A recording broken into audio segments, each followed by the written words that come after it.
It's Wednesday, and it's time for another video from your boy. Welcome to the channel. Like, comment, and subscribe. Hey, what's up, guys? Travis here, and we're going to talk about batteries today. So, I know when I get home, the first thing I do is charge my battery up to 80%. So, it's important that you guys charge your battery up to 80% most of the time. And what that's going to do is keep that battery healthy and keep that battery in good standing throughout the lifetime of that 500 plus charges that you're going to receive on that battery and help the life past the 500 charges. Now, the next thing you want to do is you want to watch the voltage. Now, I know a lot of people talk about their battery dying at 8 miles or 5 miles.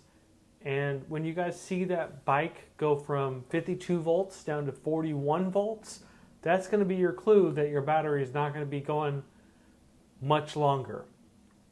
So when you guys are out there riding, watch your mileage available, but it's also important that you watch the voltage available, because once it hits 41 volts, you're not going to be riding for the rest of the day until you get another charge on there. It's going to die immediately, and you're going to be pedaling your 80-pound bike all the way home.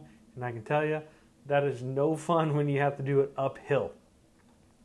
Now, the next thing you guys want to do is about every 6 weeks to about a month, go ahead and charge that battery up to 100% and balance the cells in the battery. And I know there's some confusing language that says not to overcharge the battery, but to balance the cells, you're going to want to charge it up to 100% and let it sit there for a couple minutes and let it do its thing as it charges all the cells equally. And that'll help the battery over time as well. Now, it's important that you guys probably do this before a long ride, because that'll help the battery as well. You don't want to keep it charging all the time at 100%, but if you're going out for a long ride or you just want to tool around for all day long, go ahead and charge it up to 100% as long as you're doing it every once in a while. You don't want to do it every single time.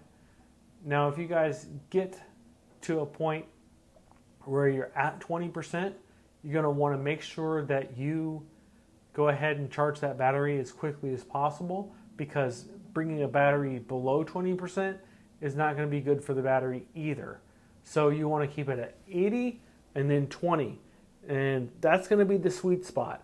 You can charge it up to 100 as needed, but pretty much keep it at 80%. Now, if you guys live in a climate like I do, like I live in Seattle, it gets 32 degrees, it snows, things like that. It doesn't snow that often, thankfully, but it does rain a lot here. So we, at the rainy season, I'm not going to want to ride in the rain.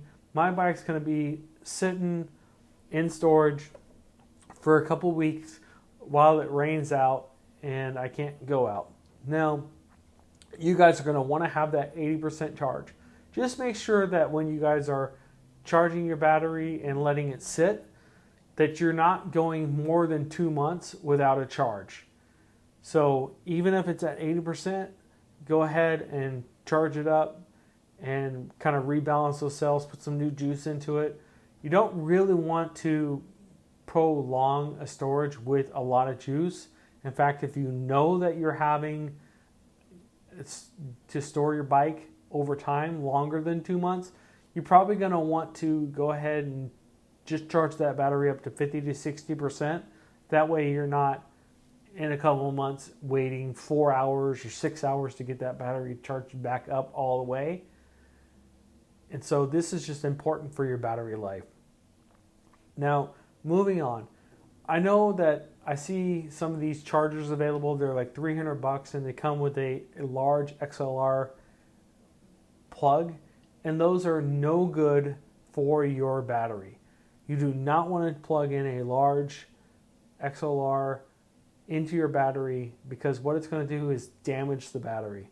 Now, it might not damage the battery cells themselves if you know what you're doing, but essentially plugging in a large current into that mini XLR input is going to damage the battery because the heat, the soldering around the battery, it's going to degrade over time. It's not going to be it's not going to be good for your battery if you guys do that. You don't want to go out, you spend $900 or whatever it's going to cost for the next battery.